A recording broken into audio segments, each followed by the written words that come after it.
Medical college ഡോക്ടർമാരുടെ സമരം 4-ാം ദിവസത്തിലേക്ക് കടന്നിട്ടും മറുപടിയില്ലാതെ ആരോഗ്യവകുപ്പ്. ഒപികൾക്ക് പുറമെ അവശ്യ സേവനങ്ങൾ കൂടി ബഹിഷ്കരിച്ചാണ് സമരം തുടരുന്നത്. എത്രയും പെട്ടെന്ന് വകുപ്പ് മന്ത്രി ഇടപെട്ട് പ്രശ്നം പരിഹരിക്കണമെന്നാണ് ഡോക്ടർമാരുടെ ആവശ്യം. കോഴിക്കോട് മെഡിക്കൽ കോളേജിൽ നിന്നും അർജുൻ തയ്യാറാക്കിയ റിപ്പോർട്ടുകൾ.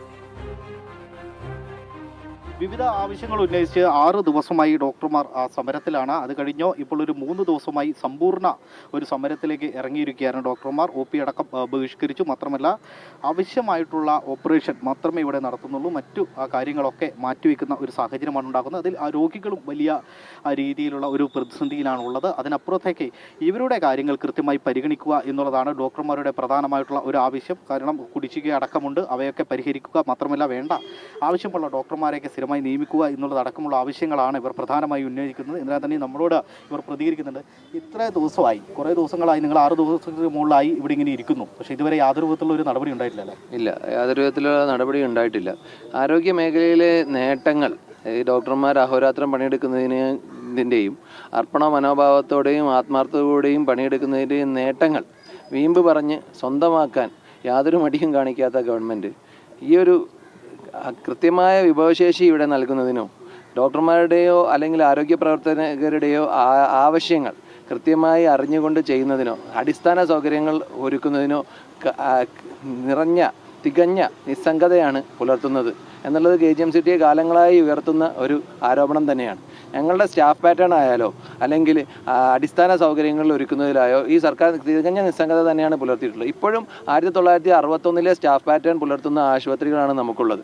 ഈ അതിനുശേഷം 1961 ശേഷം രോഗികളുടെ എണ്ണം വല്ലാതെ കൂടിയിട്ടുണ്ട്. ഈ സംസ്ഥാനത്തെ ജനസംഖ്യ വല്ലാതെ കൂടിയിട്ടുണ്ട്.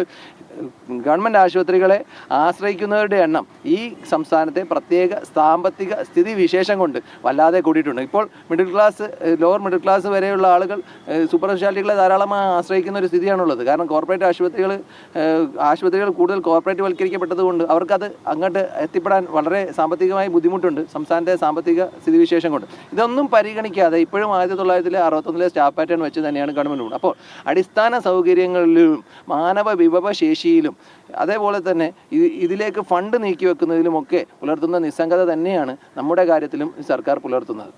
ആരോഗ്യമന്ത്രിയുടെ ഭാഗത്തുനിന്ന് യാതൊരു വിധത്തിലുള്ള പ്രതികരണമൊന്നും ഇതുവരെ ഉണ്ടായിട്ടില്ല. എന്താണ് അതിൽ ഒരു നിസ്സംഗതയുണ്ട്? ആരോഗ്യമന്ത്രി സത്യത്തിൽ നമ്മുടെ കൂടെ നിന്നുകൊണ്ട് നമ്മുടെ പ്രശ്നങ്ങളെ നമുക്കൊപ്പം നേരിടുന്നതിൽ നമ്മളെ സഹായിക്കേണ്ട ഒരു ടീം മെമ്പറായി വർക്ക് ചെയ്യേണ്ട, ഒരു ടീം ലീഡറായി വർക്ക് ചെയ്യേണ്ട ഒരാളാണ്. പക്ഷെ നിർഭാഗ്യവശാൽ നമുക്ക് ആരോഗ്യമന്ത്രിയിൽ നിന്ന് അത്തരം ഒരു സമീപനം അല്ല ലഭിക്കുന്നത്. മറിച്ച് ഇപ്പോൾ ഇന്നലത്തെ സംഭവത്തിൽ തന്നെ നമുക്ക് എന്തെങ്കിലും ഒരു സംഭവിക്കുമ്പോൾ ഈ ഒരു മാനവവിഭവശേഷി കുറവുമെല്ലാം KGMCTയെ കാലങ്ങളായി ഉയർത്തുന്ന പ്രശ്നങ്ങളാണ്. എന്നാൽ എന്തെങ്കിലും ഒരു പ്രശ്നം സംഭവിക്കുമ്പോൾ ആ ഡോക്ടറെ പൂർണ്ണമായും തള്ളിപ്പറഞ്ഞുകൊണ്ട് കൈ കഴുകുന്ന ഒരു നിലപാടാണ് ആരോഗ്യ മന്ത്രാലയത്തിൻ്റെ ഭാഗത്തുനിന്ന് നമ്മൾ കാണുന്നത്. തീർച്ചയായും അത്തരത്തിൽ തന്നെയാണ്. ഇവർ ആരോഗ്യമന്ത്രിയുടെ ഭാഗത്തു നിന്നും യാതൊരു വിധത്തിലുള്ള പ്രതികരണവും പിന്നീട് ഉണ്ടായിട്ടില്ല. ഇവർ പലതവണ ഇതും പറഞ്ഞ് അവിടെ ചെന്നതാണ്. കാര്യങ്ങൾ പറഞ്ഞുകൊണ്ട് എല്ലാ മെഡിക്കൽ കോളേജിൻ്റെ മുൻപിലും ഇവർ ഇരുന്നു കൊണ്ട് സമരം ചെയ്യുന്ന ഒരു സാഹചര്യമൊക്കെ ഉണ്ടായിരുന്നു. ഇതിനും രോഗികളൊക്കെ വലിയ രീതിയിലുള്ള ഒരു വലിയുന്ന ഒരു സാഹചര്യമാണുള്ളത്. അതിനിപ്പോൾ നമുക്ക് എന്താണ് ഒരു പരിഹാര മാർഗമായിട്ടുള്ളത്?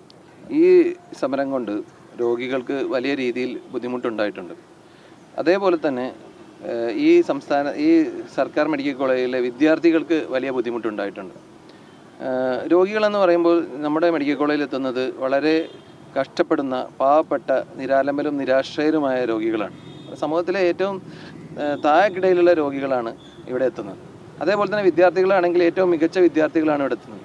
ഈ രണ്ടുപേർക്കും കഷ്ടപ്പാട് ഉണ്ടാകുന്നുണ്ട് എന്നത് ആരെക്കാളധികം നമ്മളെ വേദനിപ്പിക്കുന്നുണ്ട്. പക്ഷേ ഒരുപാട് സംയമനത്തിൻ്റെയും ക്ഷമയുടെയും നടപടികൾ എടുത്തതിന് ശേഷം മാത്രമാണ് കഴിഞ്ഞ 4.5 വർഷക്കാലം ഞങ്ങൾ സർക്കാരിൻ്റെ പിന്നാലെ ഈ കുടിശ്ശിക നൽകണമെന്ന് ആവശ്യപ്പെട്ടുകൊണ്ട് നടക്കുകയുണ്ടായി. അതേപോലെ തന്നെ ഈ കഴിഞ്ഞ 10 വർഷവും ഈ സർക്കാരിൻ്റെ 10 വർഷവും ഞങ്ങൾ ഈ പ്രശ്നങ്ങൾ സർക്കാരിനോട് ചൂണ്ടിക്കാണിച്ചിട്ടുണ്ട്. ഇവിടെ മാൻ പവർ കുറവാണ്, ഇവിടെ നിന്ന് ഇനിയും ഉള്ള ആളുകളെ എടുത്തുകൊണ്ട് പുതിയ മെഡിക്കൽ കോളേജുകളിലേക്ക് പുനർവിന്യസിക്കരുത്. ഇത്തരം കാര്യങ്ങളെല്ലാം ഞങ്ങൾ സർക്കാരിന് മുന്നേ പല പ്രാവശ്യം ബോധിപ്പിച്ചതാണ്. ഞങ്ങളുടെ എൻട്രി കേഡറിൻ്റെ ഫയൽ 144 പ്രാവശ്യമാണ് പല വകുപ്പിൽ നിന്ന് അങ്ങോട്ടും ഇങ്ങോട്ടും ഓടിയത്.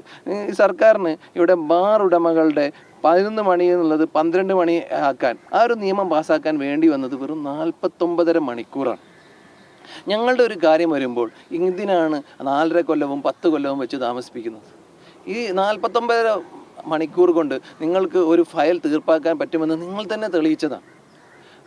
അപ്പോൾ നിങ്ങൾ ഈ ഒരു ആരോഗ്യ മേഖലയോട്, ഈ സംസ്ഥാനത്തെ ഏറ്റവും കൂടുതൽ ആൾക്കാർ ആശ്രയിക്കുന്ന ആരോഗ്യ മേഖലയോട് നിങ്ങൾ എന്ത് തരം സമീപനമാണ് പുലർത്തുന്നത് എന്നുള്ളതിൻ്റെ നേർചിത്രമല്ലേ അത്? തീർച്ചയായും ഇത്തരത്തിലുള്ള ചോദ്യമാണ് ഡോക്ടർമാർ ചോദിക്കുന്നത്. ഇവരുടെ സാഹചര്യം അത്തരത്തിൽ തന്നെയാണ്. അവർക്ക് തന്നെ അറിയാം രോഗികൾ വളരെ ബുദ്ധിമുട്ടുകയാണ്. പക്ഷേ തങ്ങളുടെ ആവശ്യങ്ങൾ കൃത്യമായി പരിഗണിക്കേണ്ടതുണ്ട്. നേരത്തെ ഡോക്ടർ പറഞ്ഞതുപോലെ തന്നെ ഇത്തരത്തിൽ ബാറുകളുടെ സമയമൊക്കെ നീട്ടുന്നത് സംബന്ധിച്ച് പെട്ടെന്ന് തന്നെ തീരുമാനമെടുത്തു. പക്ഷേ ഇവരുടെ ഒരു കാര്യം എന്തുകൊണ്ട് ഇത്ര ദിവസമായിട്ടും ഒരു തീരുമാനത്തിൽ എത്തുന്നില്ല എന്നുള്ള ചോദ്യമാണ് ഈ ഡോക്ടർമാരൊക്കെ ചോദിക്കുന്നത്.